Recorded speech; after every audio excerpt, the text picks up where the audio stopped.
Good afternoon, everyone. Thank you very much for joining us. We are back with another discussion on another portfolio company under Carnelian Wealth Creator Series. As you know, that it's been our constant endeavor to give you insights into how we look at businesses, how we look at investing, how we kind of find out companies who we have conviction and believe in. So this is just a continuation of that process. And as most of you know that in this series we've been trying to talk about our magic basket stocks, where basically we constantly try to find companies where we can get both earnings growth as well as the valuation re-rating, thereby generating superior risk-adjusted return. So this is one of those stories, what we call, Max. This is Max Financial Services, which owns Max Life Insurance. When we found out that when we of course we've been tracking this business for quite some time, or more than a decade, but when we invested into this business almost about 18 months or 20 months ago, there was a huge sort of disbelief and pessimism was there, and it was available trading at one third of the comparable valuation, despite a great business fundamental.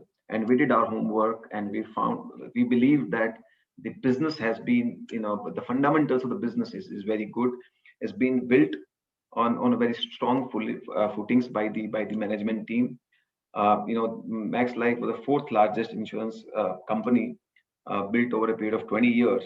And during this period of 20 years, it consistently delivered and outperformed industry leaders in every parameters. And we typically look for three parameters to judge, or to assess the life insurance industry: product mix, persistency, and productivity. And all these three, Max kind of stood out and compared with the best. And that faith in that business fundamental kept us sort of going, or our conviction high, despite when sort of markets were constantly questioning our wisdom. And that is where obviously the opportunity lies.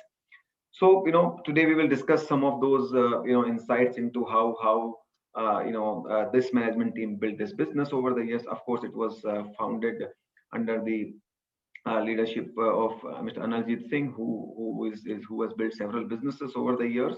But we have the operating management team who's been around with the business more than a decade. And let me first introduce Prashant Tripathi, who is Managing Director and Chief Executive Officer. He is an IIT and IIM alumni, and he has spent 13 years at Max Life across various sort of roles. He's a seasoned professional with 2 decades of experience across finance, organizational strategy, operations, risk management, IR. So, of course, he has spent long time with the company in various roles, including as a CFO. He joined Max as a head of strategy in 2007 and led, many strategic initiatives on growth and profitability. In his 8 years tenure as a CFO, he played a pivotal role in positioning Max Life Insurance as the respected private life insurance company. A keen strategist, he helped navigate the organization through several regulatory challenges and corporate actions. Through his years with the company, Prashant has anchored Max Life's effort towards expansion, growth, and strategic partnership. He is very passionate about people, customers, partners, or employees, which is again, I think, very, very interesting. He brings with him a strong focus on building a customer-centric culture in the organization, I think, which we totally believe in, and we will talk about this as we sort of discuss more. So, welcome, Prashant, and thank you very much for joining. Uh, uh, Another, friend and gentleman who's joining is Mr. Jatin Khanna. He's a chief financial officer of the company. He's a qualified chartered accountant and has been with the group for 16 years, and has recently assumed the position of CFO at Max Financial Services. He has 13 years experience in raising equity and structured financing, merger acquisition, corporate restructuring, IR, financial planning and analysis, and various roles. I think we all know Jatin has been, in some sense, face of the company with the entire investing community, and through the thick and thin, he has held it very high. We also have along with us Mr. Amrit Singh. He is CFO and EVP Strategy. Again, he has 2 decades of experience, and he joined Max Life in 2013 and has since led a diverse portfolio of team, including strategy, advanced analytics, and various other functions at the group. Prior to Max Life, Amrit previously worked with Infosys, Pricewaterhouse, and Relicare Enterprise. He holds a bachelor's degree in engineering from Pune University and postgraduate from ISP. So, gentlemen, welcome all, and thank you very much for joining us.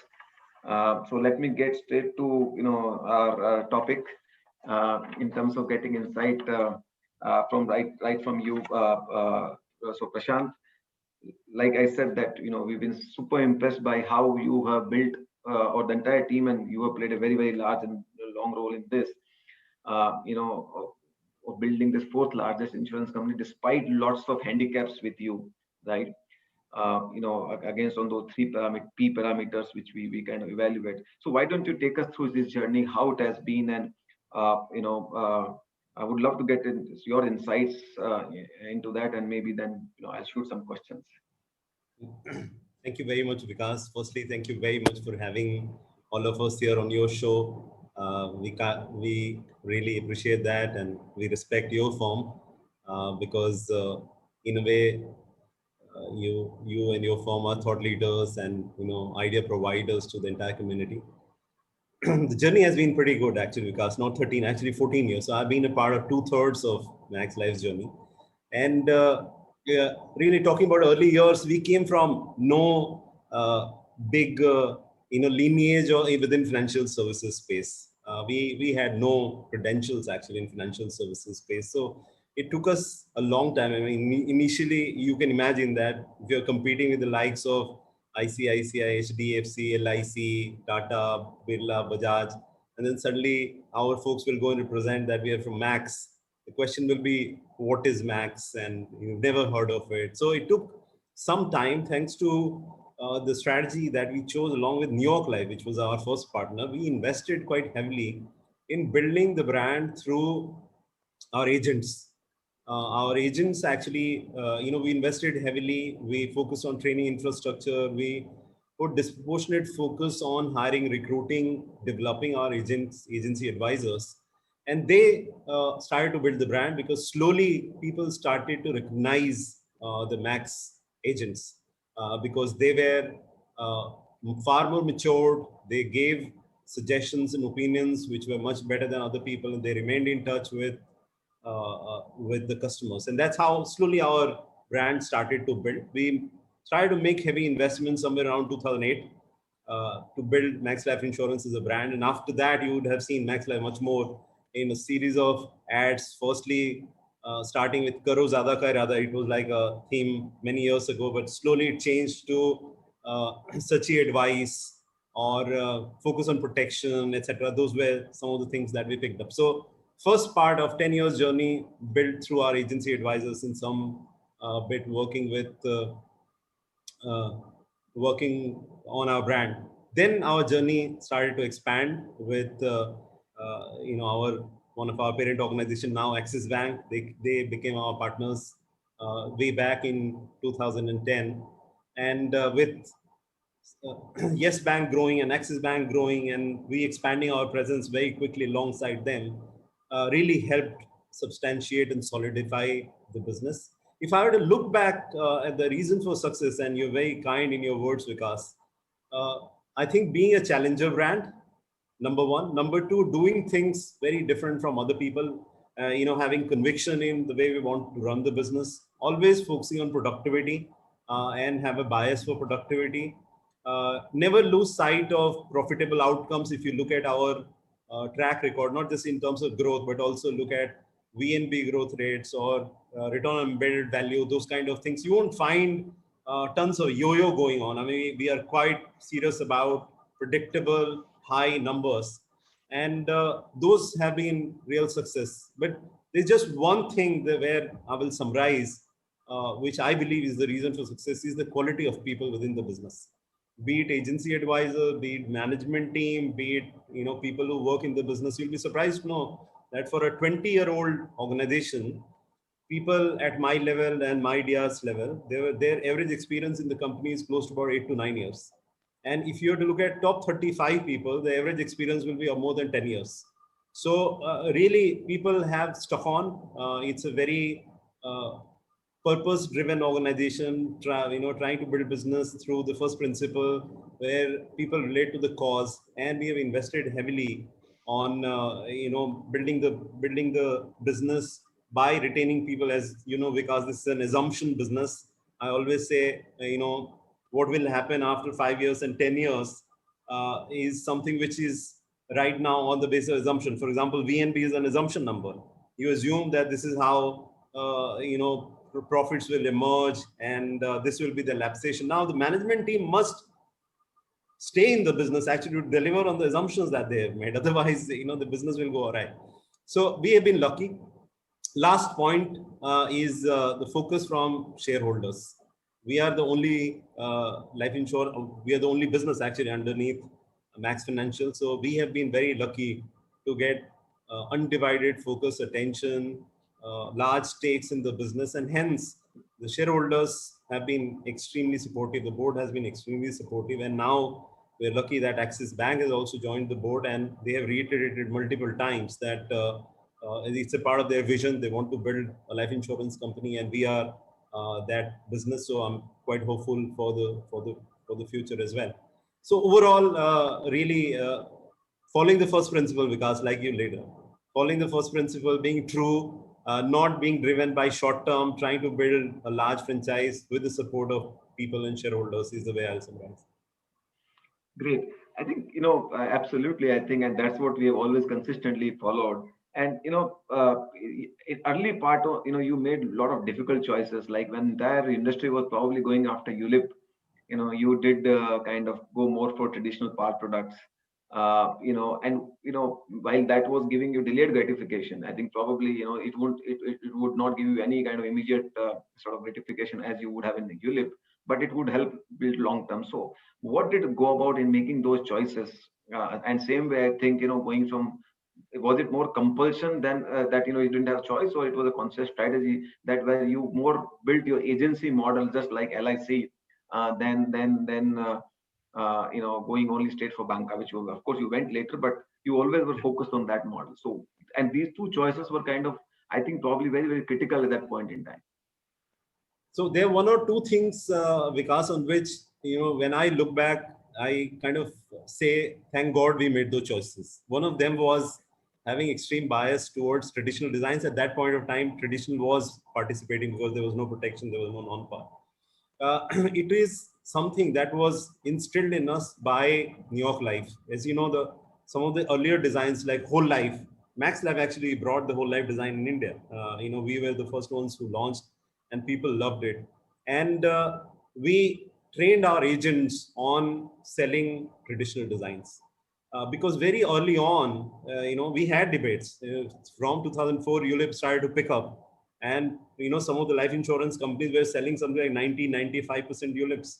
Many times we had internal debates saying, why don't we go for selling ULIP? That's the, theme of the season. It is succeeding and it is giving similar margins. Why won't we do that? And we regrouped and we said, what is our value add as life insurance company? We are in the business of savings and protection. We are not in the business of investments. And the moment you get confused about your business, then long-term repercussions are quite difficult. Some of those people who made choices actually eventually had to unwind some of those, and a few people who did that. We remained quite steadfast about selling long-term savings protection. And after the regulatory changes happened way back, because in 2009-10, when ULIP came under regulatory constraints, we turned lucky because we had trained all our agents on selling par, and they could overnight, within 2 months, switch very heavily towards selling par, and we could then survive. You would have seen our performance. After the regulatory changes happened, we very quickly jumped up from, we were number 7, we became number 4, we gained market share. So all the good things started to happen. So perhaps we were a bit ahead of time in terms of how we were thinking, and finally regulator also made those changes, and then it got aligned and we started to, become better. That was one big, product choice that we made, but not that. If you look at year on year, every year you would find us selling significant amount of traditional. We have never been ULIP biased. For at least for last 12, 13 years, I've never seen ULIP go more than 40, 45% maximum. That comes at a cost. It comes at a cost of growth. It comes at a, because if you write a lot of ULIP, hypothetically speaking, you can write, you can grow. Many companies actually chose that path, but we remain steadfast. The second thing that you'll notice is being very sharp about our product mix, and that also changes by channel, which means always align your product mix to the target segment. So we, for example, if you were to look at our agency channel, where the access to the customer segment is a bit different from the banca channel, we are even more focused towards selling protection, selling traditional. ULIP percentage is much lower actually. Whereas within bank channel, we sell larger ULIP, we will sell larger non-par. So being targeted with the right product segment, right product category is another one. The third one is remain focused on building all the channels comprehensively. We were criticized for many years because for our relationship with Axis Bank not having a permanent one, and we doing about 50 to 55% sales through them, and some bit of our valuation taking a hit for many years. We remained steadfast and fixed that by doing a very different structure, but we have never lost sight of doing agency well. We have never lost sight of building the internet channel. You may know we are very aggressive on internet protection, and we do a good job. So really diversifying the bouquet of products and distribution.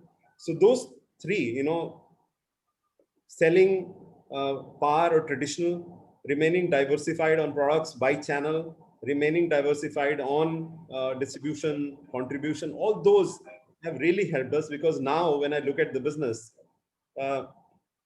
I feel very comfortable. I mean, there are no big risks that this will collapse or this will come down or this is too much, this is too.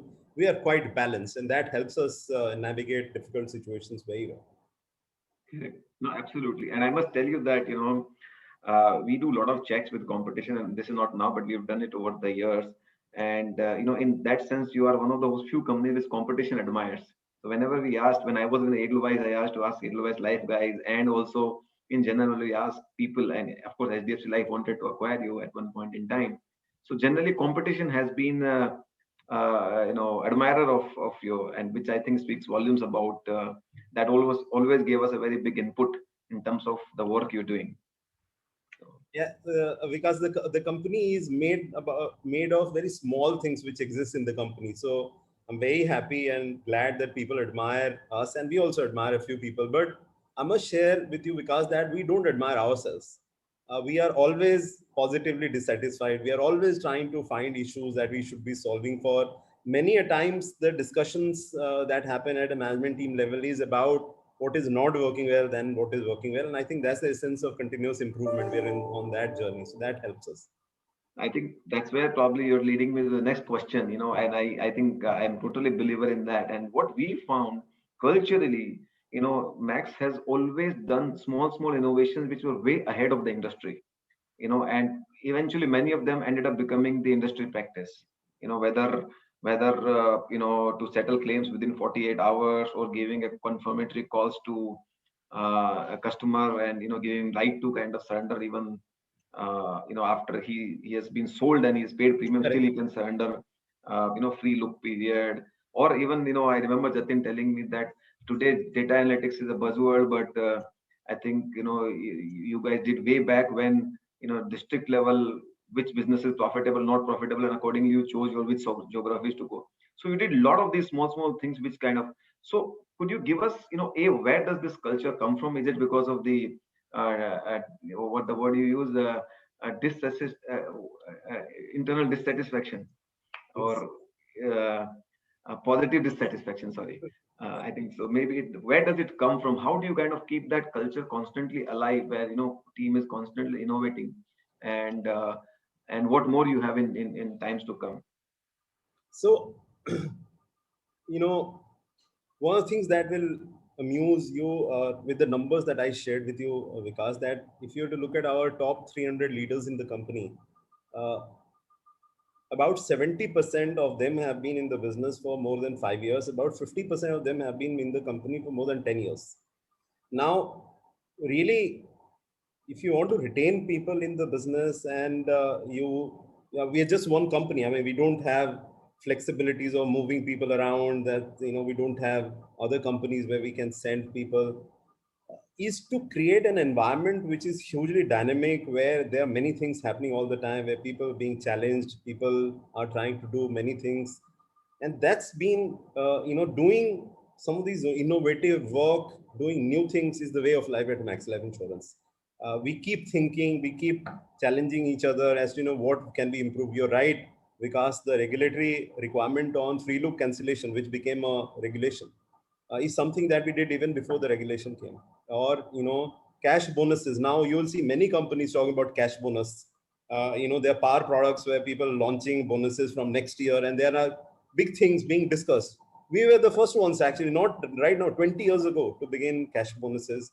We were the ones who were the first ones to start hedging the non-par books. There are many things that we did as the first ones. And I think where it comes from is the culture of innovation, culture of doing new things, culture of people being empowered, being tasked to, think above and beyond, uh, is a big reason why it has happened. The second big reason is, you come from the kind of background that we came from. Unless you are challenging, unless you're doing the new things, how will you survive? This is a retail financial world, very competitive. So you would have noticed that we were the first ones to do an equity deal on large bank assurance partnership, Axis Bank. We were the first ones, actually. Perhaps one or two people who have done. We were the first ones.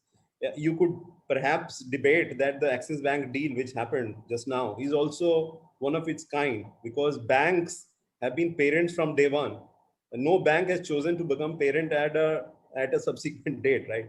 So there is this culture, and if you were to ask me, the biggest strength Max Life Insurance has, Vikas, is our culture.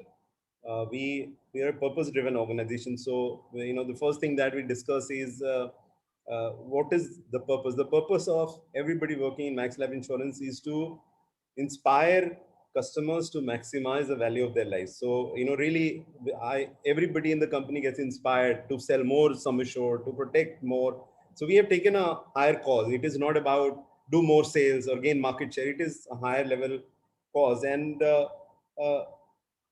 people say start with why. The Simon Sinek thing, start with why. So our fundamental is, it starts with why. Why do we exist? What is our purpose? Those are things that we discuss, and that really helps.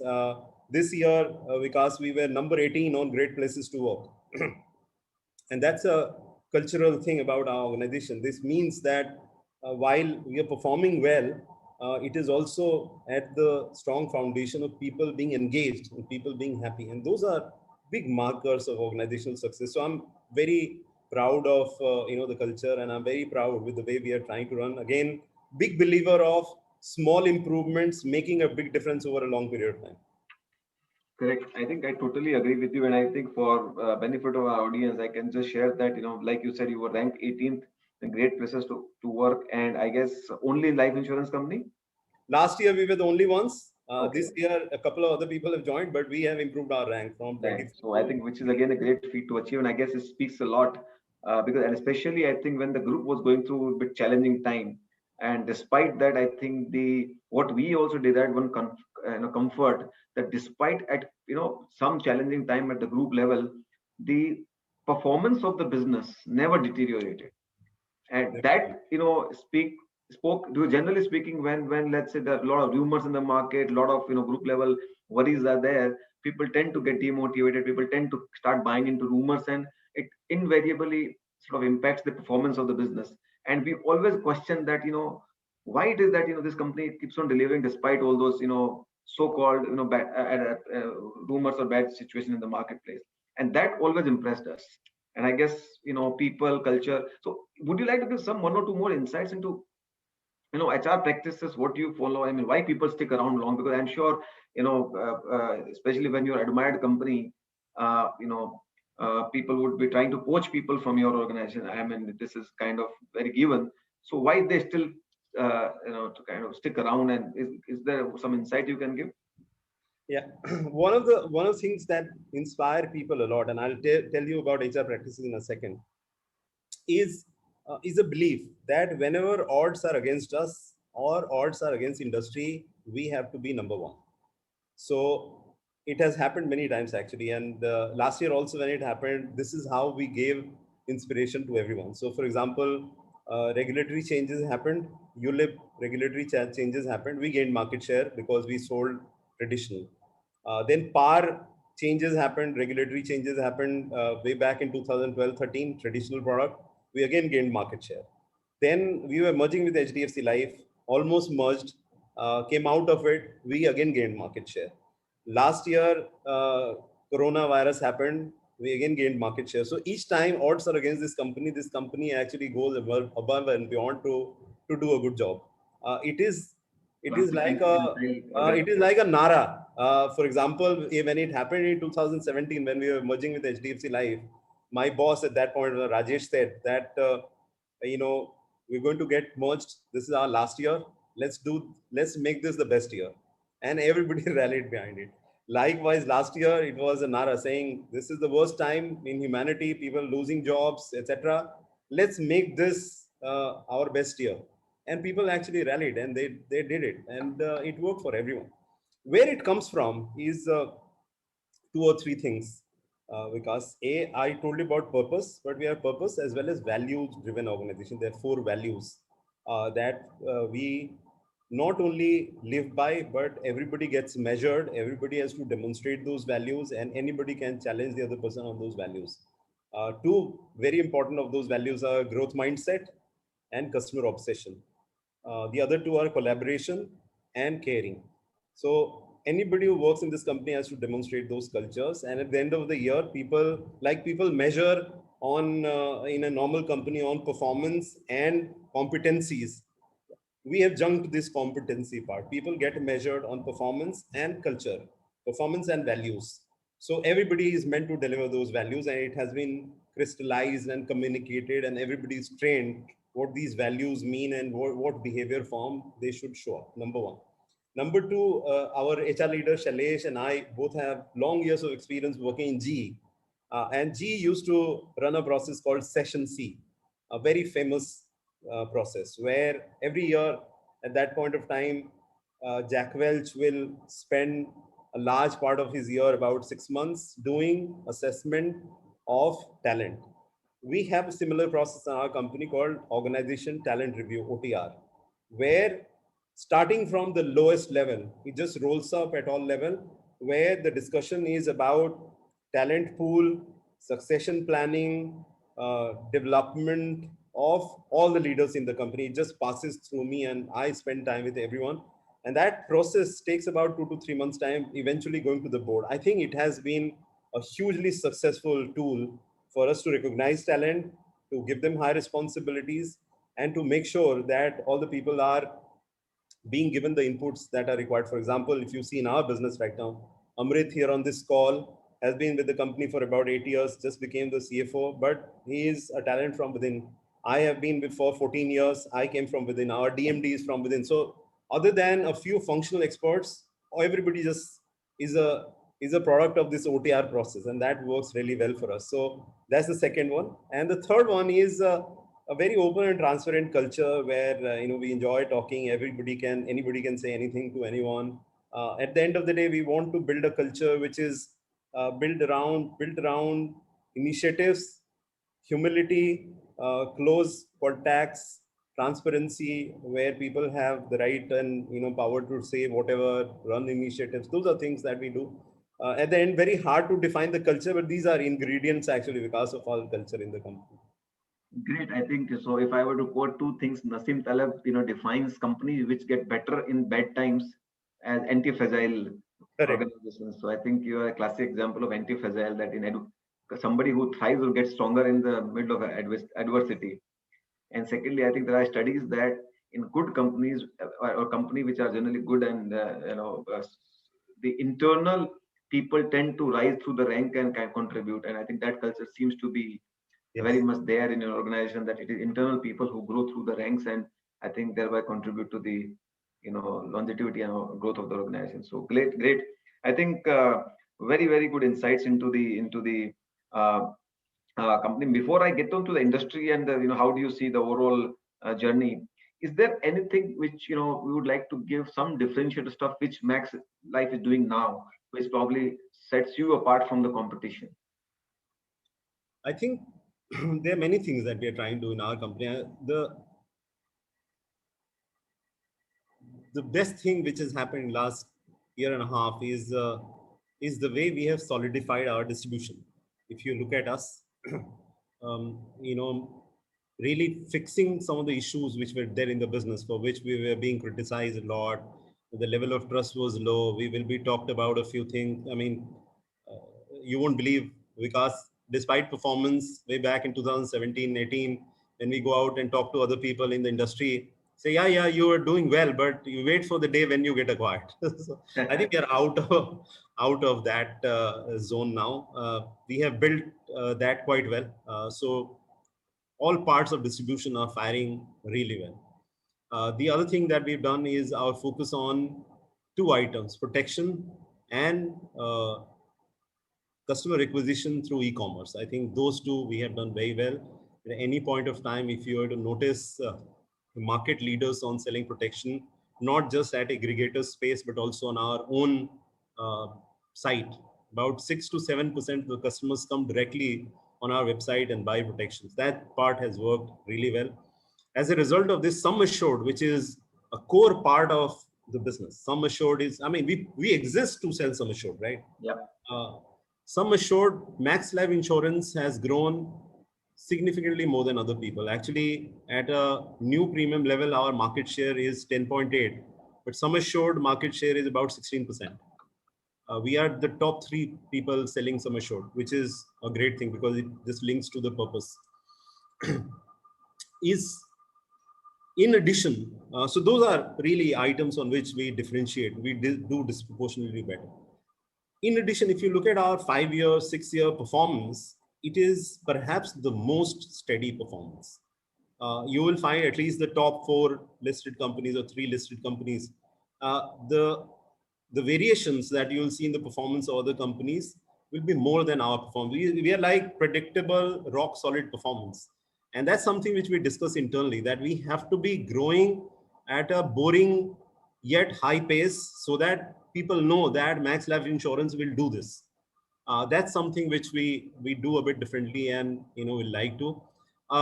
Going forward, because there are things that we are trying to do quite well, which is more again in the space of product diversification, selling more and more riders, remaining predictable, become truly customer obsessed, you know, gain delta with respect to everybody else on customer outcomes. Those are things that we are currently embarking on. There is, of course, the new relationship which has established, which has changed the governance structure. Maybe we'll talk about more as we go along.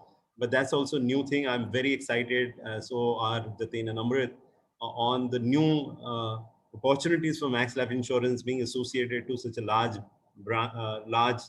bank. I think we, as we speak, we are busy looking at our next 5-year strategy, which will focus on leveraging some of these strengths that we have built. And maybe towards the final quarter of this year, we'll come back and share with you, what are the new things that we are going to do. At this point in time, there are only 5 elements that we are focused on. Become predictable and boring organization with very strong distribution. Second, change the product mix in a manner so that we are writing more protection, more riders, so that we are maximizing our margins. Fire all cylinders on becoming customer obsessed. I think over a long period of time, this sector will benefit by being more customer centric. I think as a retail financial services organization, life insurance haven't done a great job on being hugely customer centric. Otherwise, why will 50% people leave by year 5? So that's the third area. The fourth area is become digital. Last year and a half has taught us what digital has to offer for us. And last but not the least, remain employer of choice. Those are 5 elements of our strategy that we are currently working on, may undergo change this year. Lovely. I think we like such boring businesses, to be very frank, where we have to do no work. Just sit and do nothing. So, but let me get to the industry level. I think how do you see because still under penetration of life insurance in India is still far below where it could be, right? So would love to get your perspective. What are the changes you are seeing in the industry, the growth rates, the challenges, how the penetration is going to improve? I mean, broader trends and some insights if you can share from your perspective where you sit, how industry is going to evolve over the next 5 years. Very good question, actually, because firstly, at a zoom out level, it's a great sector to be in. Great sector, actually, huge potential. And why I say this is life insurance has license to operate in uh, savings business, protection business, uh, annuity business, and health. Those are four parameters, and all of them are so foundational, so important, considering where India is, and generally speaking, they are quite they're like roti kapda or makan types of needs. Yeah. So great to be in a sector, and hence my sense is that as the big trend of formalization of economy is evolving, and that has started to happen at a more expeditious path after the demonetization. Uh, the new generation is quite smart about where they want to put money, and some of the old world things about huge investment in real estate. People are slowly diversifying and have a bias more and more towards saving, protection, investment, those financial assets. So that's a big trend. I think that trend will help industry remain on a growth path for many years to come. And it is quite visible. Even in a coronavirus infected year, the industry grew, right? Even now, industry is growing. So industry is meant to be on the growth path. Number one. Number two, as time will pass, because the needs will become more and more refined, and it will also start to get segregated by segments. So earlier, for example, it didn't matter. I mean, before 2009-10, it didn't matter whether you sold savings or you sold ULIP, you made the same margin. We ended up selling same thing to somebody who was selling a vendor to a businessman. We started to sell the same thing because everybody needed that. Now slowly the needs are becoming refined. So the need of protection has emerged in last 5 years. Honestly speaking, if 10 years ago anybody talked about protection, people said ye to bikega nahi, India to saving country hai. People, like, Yeah. it has changed, right? We see huge changes towards now retirement solutions, annuities, whether deferred or immediate annuities, that's coming up. There is a big focus towards health and well-being. I think because of coronavirus, health and well-being has become very important. Life insurance companies don't have a huge play at this point of time, but people will find their ways. Like I repeated 3 times about riders. I think all of that will be targeted towards health and well-being. So that's the third trend which will emerge. I think the needs will start to also become more and more refined. The people who are different age brackets, different socio-economic, lineage will need different things. So that will make more and more products available to cater to those needs, and the market will get more and more broadened. So that's the second one, which means there's diversification possibility, new thinking possibility. The third one, before March of 2020, everybody talked about digital, but it was more fad. I mean, if you ask a CEO and he didn't say digital, if you thought he was not doing his job properly. So digital was more like fad. You asked him second question saying what in digital and why digital, and people will stutter and won't be able to give that answer. Now, I think people have understood the value of digital for us as well as for economy, for industry in general. Digital will play a big role. The way our industry is, it is very hard to take out the human element from this business.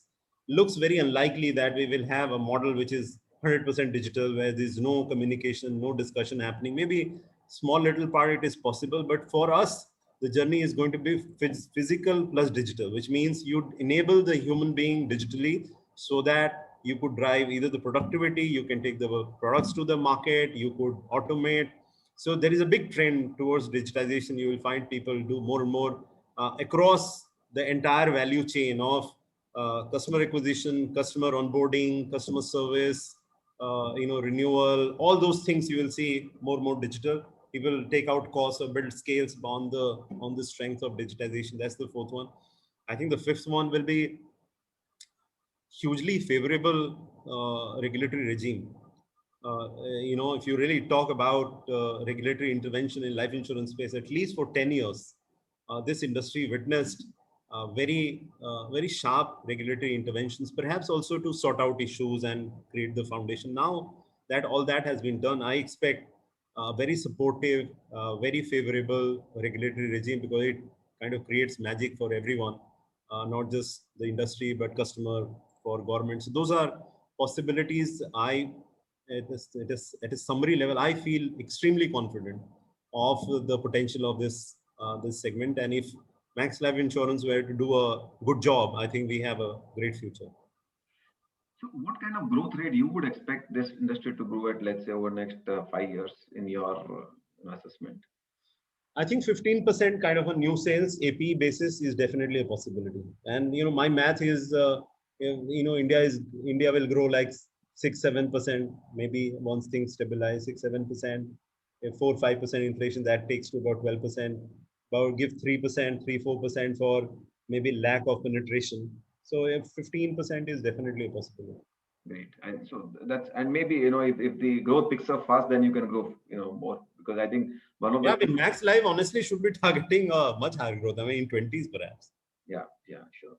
At the industry level, I think you've seen reasonably large, good amount of consolidation. Practically, amongst the private players, top 4-5 players account for almost 70% of the APE, right? So do you see also an industry consolidated structure? I mean, this consolidation also helping you reduce competitive intensity, or you see that, more players would come, or, because it's very hard for a new player to come and kind of build a business of size and scale and yet to be profitable, right? Yes, so how do you see further consolidation? Because still there are so many insurance companies still around, right? Yeah. So what's your take on that? My take is that I think consolidation is happening. You can see the consolidation has been happening for the last few years. And if you take the top 7-8 players, that will be maybe 85% of the market. Top 7-8 people have captured 85% of the market. So is there space for new people to come? Will be very difficult. But the other challenge is, people who are beyond, say, 10. Why are they beyond 10? They're beyond 10 because they don't have strong distribution presence. It's a retail financial services world. Distribution is the name of the game. Can you become really big by following just digital model or just one model? Very difficult, actually. Some companies did try. I won't name them, but we haven't seen the success. So it will consolidate, but will it mean mergers of top 5-6 companies with the rest? Looks less likely at this point of time, because what is the logic or hypothesis of acquisition? Unless you acquire a complementary scale, you just don't acquire to take the book. So those things will also be difficult, because it may not lead to acquisition. So small companies may remain small, and they will have to find their own sweet spot of either operating in a geography or being one type of player, etc. But I don't see huge interest from new players to jump in, because building a life insurance business takes hell of a lot of capital, effort, time. I don't think people will invest that. Yeah, correct. If you were to do all of it again, will you think it twice? And very hard to actually get that. I mean, I keep giving this example. I went to IIT and studied from there. But if I were to take the IIT again, I'm not confident that I'll qualify. Likewise, if we were to go, given a chance to start a life insurance company, will we become number? Looks very tough. Correct. But just again at the industry level, now everybody or most of the large companies are trying to go for protection segment, right? In most companies have outlined their strategy very aggressively. So does that mean pressure on the pricing, competition, more competition in that, and thereby having a pressure on the margin? So I think pressure on the margin is a way of life, because that will every year pressure on the margin will come, and we have seen that happen not just on protection but in general. Distributors becoming more demanding, compensation arrangements being agreed, blah, blah, all that is possibility. Agents asking for more commission, all that is definitely a possibility. So when that happens, how do you proactively and continuously change the business mix, change your product mix, leverage the scale, take out costs to either hold the margin or improve the margin is a management challenge. It is there everywhere, all industries. So I think uh, protection as a margin has been a challenge for last few years. You have seen people increase the prices. The bigger challenge at this point in time, Vikas, is more tactical, which is the impact of coronavirus. As things stand, we are seeing more claims. Reinsurance companies are also under pressures. They may change a few things which can increase the prices. But I think it will start to settle at a level, and price is just a factor on which customers make decision. And we're a big player on aggregator space. We are a big player on direct space. I think in addition to price, there are multiple things people look at. Claims settling experience. You took the example of 4 hours claim settlement or whatever insta claim settlement that we do. So people will look at or do look at claims settlement ratio or claim settlement experience. It is so important for Max Life Insurance to remain number one. We have been number one for many years. Actually, we try very hard because the big question that is there in customers' head is not just about price. If something were to happen to me, will this company pay to my nominee and my loved ones? It's a big question. So that's important. The third one is brand. Whether people relate to your brand, is your brand visible or not? There are many small companies whose prices are better than us, but they don't win actually because the brands are not that strong. So brand is the third one, and the fourth one is also the how you operate with some of these players, how the level of relationships that you share, the kind of algorithms which are running in the background, how smart you are about analytics. Unless you do all that, winning in that space becomes difficult. So while everybody can talk about protection, at the end it is not simply about price but also about many things.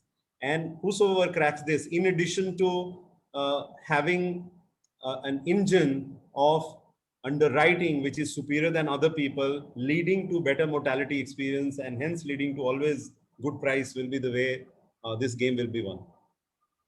And you are confident of continuing in that despite all the competition. There will be ups and downs, of course, as we go along. For example, right now we have views because of coronavirus. There are some underwriting norms that we've tightened. All that will happen, but that's a very strategic area. We're not going to go back on that. Okay. And other thing which is hanging on the tax is on the industry, the tax part, income tax part. What's your take on that? So that matter. Yeah, I mean, this is one question which gets asked, always that we have a differential tax treatment and we get tax only at 14.5, 12.5, whatever, 12.5%. Why shouldn't that be 30%? Of course, that's a possibility. The only point that I'll make is people who get taxed at 30% don't have uh, to meet the regulatory requirement on one of the big income lines, which is investment, right? Investment is a big income line on which we have to meet government regulations of 50% to government securities, 15% to infrastructure. And that perhaps is one of the big logics on why this industry gets differentially treated. There are all kind of interpretations about this, but I think that's a big logic why it happens. If there are requirements, and you could debate whether life insurance companies do help in government raising money or not, but they actually do. So if those are constraints with which life insurance companies are operating, it only makes sense that there is some kind of incentive which is given to the sector. And that's what we represented long time ago when the new tax code, direct tax code discussions started to happen way back, I think in 2012, 13, when Pranab Mukherjee was the finance minister. That's when those discussions began. Subsequently, that got debated in one of the parliamentary committees, and the committee was quite convinced on 15% being on the basis of these logics. So, yeah, I mean, dispassionately looking, government tomorrow decides that there are no requirements to invest in certain sector, etc. Should this go to 30%? Yeah, quite possible. But because it is a sector which is still underpenetrated. It does many things for for the regulatory requirement. There is a business case. So, What if it were to happen? Yeah, we will lose some bit of margin. We'll have to again figure out a way of compensating. But it is not a scenario which is hugely lethal. sure, sure. And it will be for everybody in the industry in that sense. Absolutely. Now coming to Max 2.0, right? The under Axis ownership or partnership or whatever, or promotership rather, I would say that Axis is now they've adopted you in that sense. So you have new parent, and so how does life change? Especially, I think Amitabh, who was himself built a credible franchise in his previous avatar. So someone who understands insurance the back of his hand, and of course he tried to acquire you guys to that extent. I guess he'll be very familiar with the business. So how does life change, in terms of operating dynamics? Broad questions. I think because personally speaking and on behalf of management team as well as Max side of shareholders, I think we personally feel very blessed to have uh, extremely credible people who have done their due diligence before selecting Max Life Insurance, have chosen to invest in Max Life Insurance. And uh, distribution aside, I mean, we were distribution partners for 10 years. What they bring to the table is something that we didn't have. For example, there are very deep people experienced in financial services, life insurance, coming and sitting in our board. That helps definitely in the thinking, in the strategic outlook of the business. Number one, we become Axis's brand in a way. So in our tagline, we are going to say JV of Max Financial and Axis Bank, and we can leverage that brand. All said and done with humility, I think they are much bigger brand than we are, and the rub off is going to be significant for us. Uh, I think when a distribution partner becomes a parent organization, what comes alongside it with that is ownership. They are going to be the owners. So when you become an owner, the level of discussion or the kind of discussion qualitatively alter a lot. My distribution partner has a discussion about commercial. It's a discussion about how do we maximize sales. It's about resource deployment, etc. But when the distribution partner becomes a parent, then the discussion is very different. How do we serve the customers with the best products? What product innovation can we do together? How do we drive margins in the company? How do we make sure that that Max Life's valuation is going up? Or what do we do to make sure that Max Life gains market share? Those are discussions that become, and it's those discussions are really great, because earlier we were having that discussion without Axis Bank. Now we have that discussion with Axis Bank, and Axis Bank with its strength and might is going to be a big support to Max Life Insurance.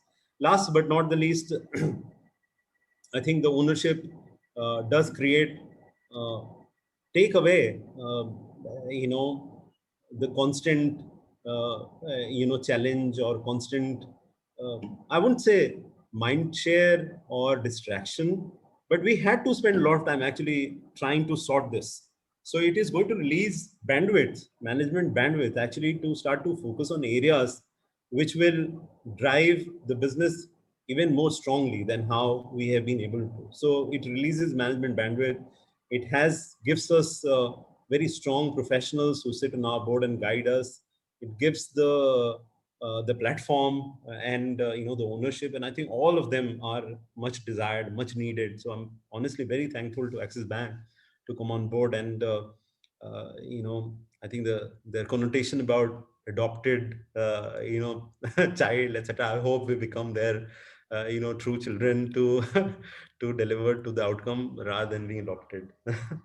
No, no, I'm sure it's a journey to walk, and I think, of course, Amitabh was always keen earlier, and I guess in his new role he has done it. Since there was already existing relationship, I think it would only enhance further. And I would say probably now you should grow much more faster than what you've grown Absolutely, past. So that's if the you point. maybe 10% more than the industry growth should be your target now. Absolutely. So, and does this with the Axis being your other banker channel, relationship, does that kind of get compromised, or it makes no difference? No, I mean, we have been very lucky to have relationship with Yes Bank also. It's a relationship which is 16 years old. It is the longest relationship between two organizations where there is no equity or parent relationship. We are blessed actually to have Yes Bank working alongside us, and we have been together in each other's good times, bad times. We have held each other's hands, and the level of camaraderie, trust that exists between both the companies is of a very superior order. So we renewed our relationship last year with Yes Bank for 5 more years. They have had a management team, but I think culturally the two organizations are very aligned, and even despite the change in management team, we share very good relationship with the new management also. All people who continued. So I'm extremely optimistic, and at the end of the day, Vikas, it is about adding value. It is about what is the new thing that you bring to the table. We believe that both organizations have value to add to each other. Though Yes Bank has chosen to to go down the path of open architecture, which was a decision made even before the management change happened. I think Max Life Insurance continues to enjoy the trust as well as the counter share, and we are very hopeful of continued growth going forward. Of course, there was a difficult year for both organizations, as well as coronavirus made it a bit hard. I think from here on, we are outlooking a very strong future. So one change which we saw recently, and maybe you can help us understand that what has been the reason behind that.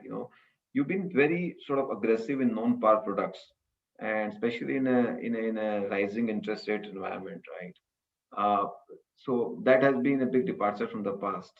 And secondly, also all said and done, your ULIP shares in the recent past have gone up, right? So these two changes have been kind of changed. So is it linked to this partnership, or is it what is the rationale behind So this change happening? this is more tactical move actually, because this is not strategic.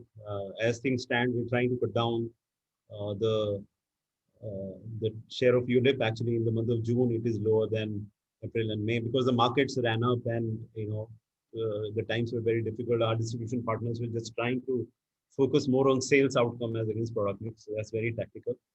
For the non-par product, it was a call that we took last year, and the reason for that is historically we would write anywhere between 10 to 15% of non-par guaranteed designs. We agreed, we reviewed the hedges that we were getting earlier, because the FRAs were not allowed by RBI. We got allowed somewhere around the end of 2019, after which hedging that book if efficiently became but better. I mean, it was much easier to do.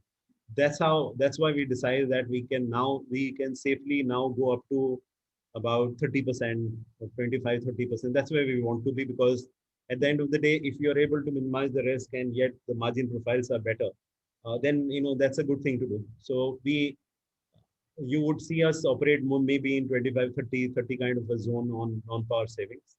On par, we are going to launch a product so that our par mix goes up, and we would ideally like the ULIP share to transfer to par. So that at the end of the day, the kind of product mix we want to maintain is more like 25% par, maybe 35% non-par, 10% protection, between 10 to 15, and the balance ULIP.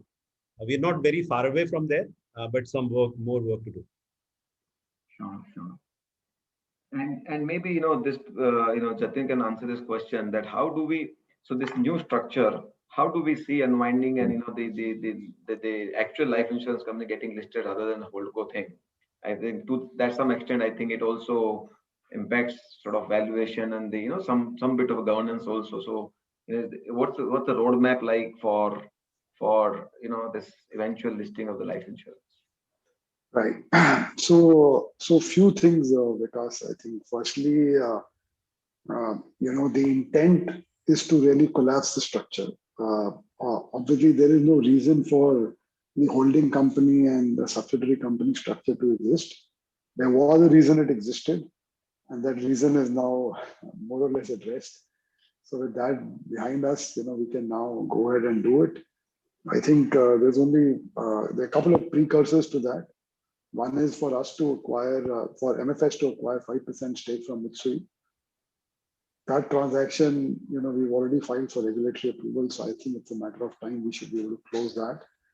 And the second thing we have to accomplish to get there is for Axis to buy the 7% stake from Max Financial and get to the 20%.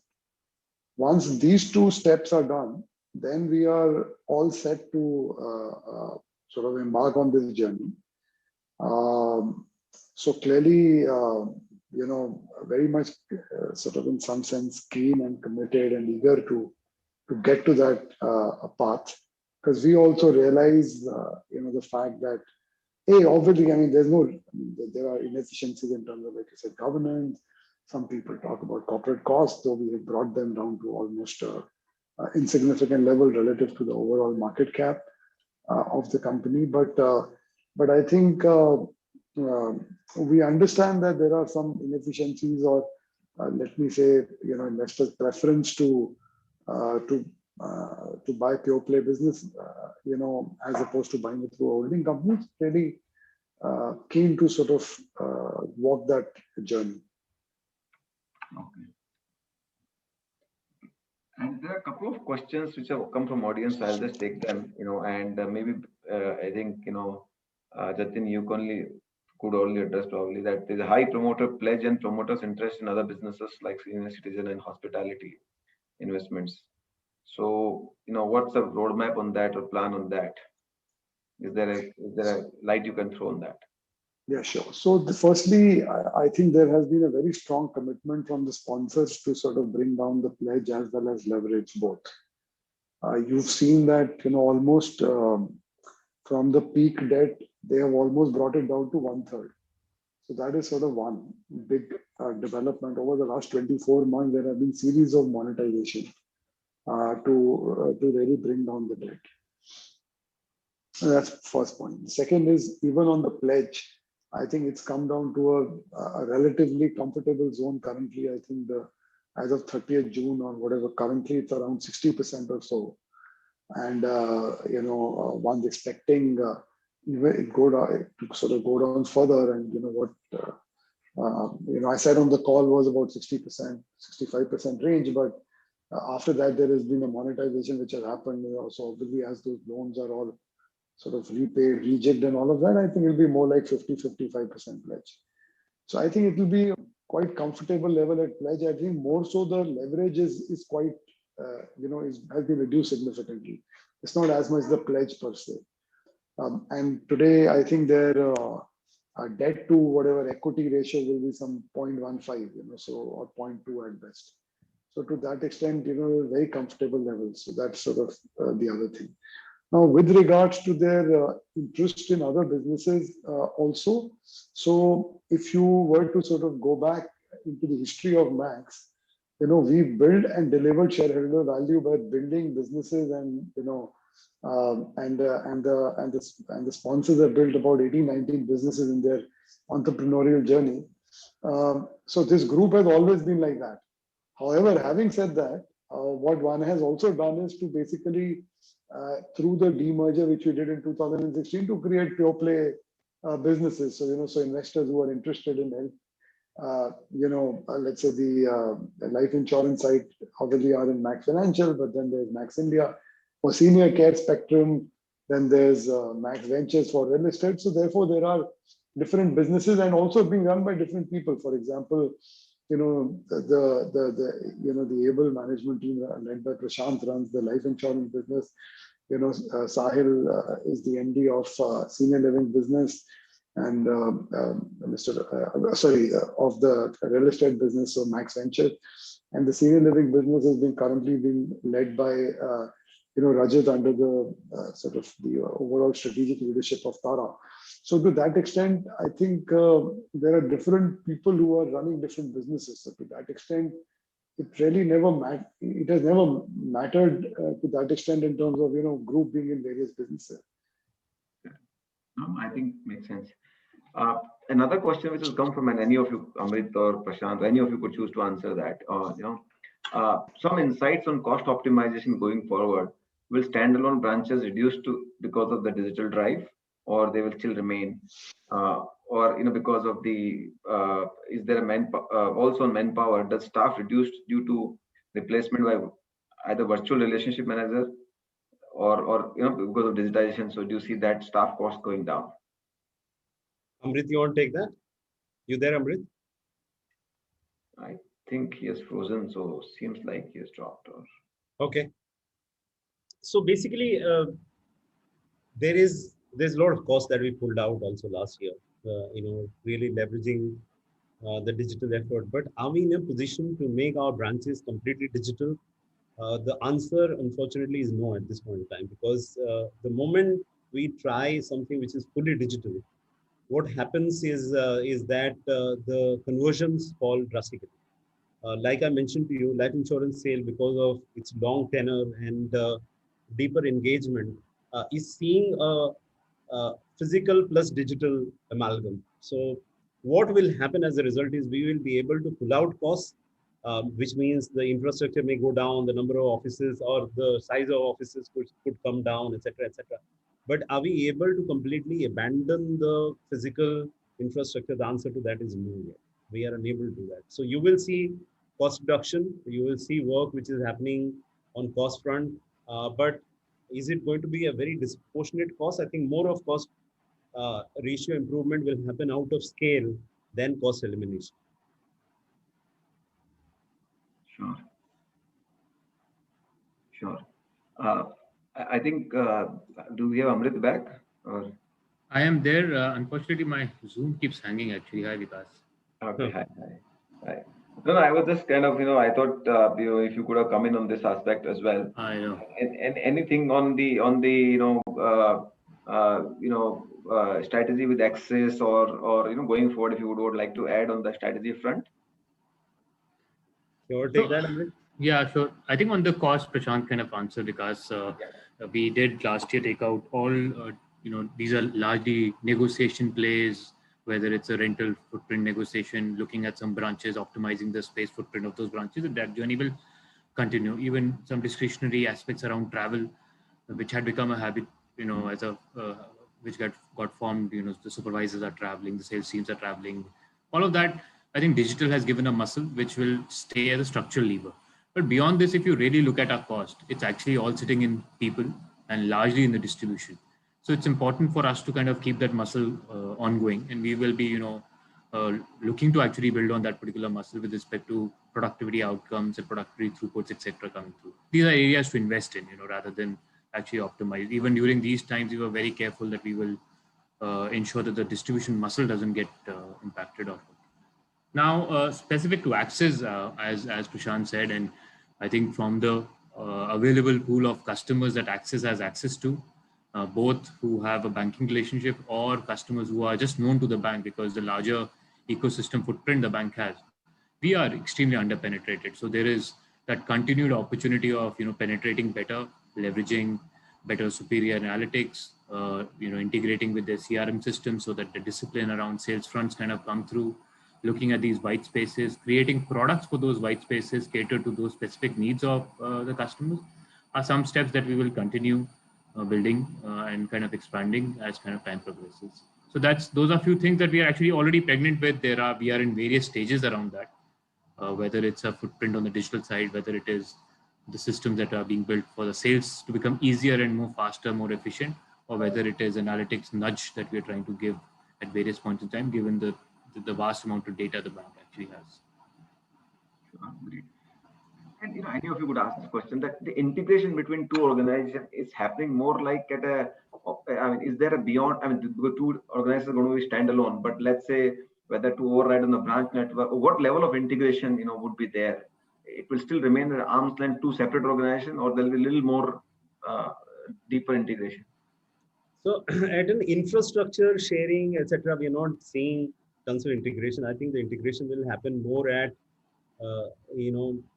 both organizations leveraging each other. Maybe Max Life Insurance being a smaller organization, leveraging Axis Bank a bit more. So like I mentioned to you, integration is happening at governance level. Integration is happening also at 2 or 3 work streams on how do we drive more opportunities for sales, how do we look at common procurement and cost saving opportunities? How do we look at Max Life Insurance providing some level of growth opportunities for bank? So everything that is there in each other's capacity, I think we'll do for each other. But we're not really looking at housing together or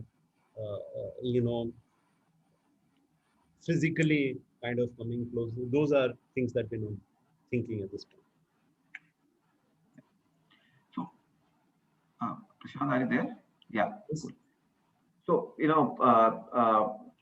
if I were to, just a final question from my side, if I were to, see you, 5 years down the line, if you're sitting and, sort of, what kind of size, scale, max life you would like to see, or what's there in your vision? I mean, definitely a player to reckon with. You are Ideally, already. it should be number 3, one of the top 3. Definitely will like to attempt that. Will like to. I'm 100% sure that through bank assurance relationships, we will do very well, and Axis Bank is poised to grow. They will do very well, but not just there, but a variety of channels, our own channels, direct channels, agency channels, internet channels, all of them firing and being multiple of their sizes at that point of time. Valuations, you know, grow at a significant pace. Very hard for me to pick a number, and one shouldn't do that also. But we'll look at maybe a multiple of where we are. I mean, that's the way I will put it. If we do anything less than 20% kind of multiplier every year, I think it will be a missed opportunity from our side. Great. Across everything, be it EV, be it sales, be it VNB, be it valuation, whatever. And that's what I think we like about you. So thank you very much. And I think I'm sure audience would now appreciate why we've been kind of so positive on this company. Here is the company which is anti-fragile, which gets stronger after a crisis. In an industry which is expected to grow between 15 to 20%, has aspiration to become number 3 player from number 4 player, and outperform the industry growth across all parameters, and have found a new parent, which will obviously add to more panache, governance, and hopefully that will also lead to re-rating. We are quite confident that Max has a lot more potential, not only from earnings growth but also from further re-rating of where it trades today. So I think great times are yet ahead of this company, and we hope to sort of create wealth for ourselves, and I'm sure we will have much more interactions in times to come, and get more insights from all you gentlemen. But thank you very much for spending time with us. It was a lovely interaction, and every time I have spent time interacted with you, I have always learned something new, either about the company or industry, or how best to run a good company.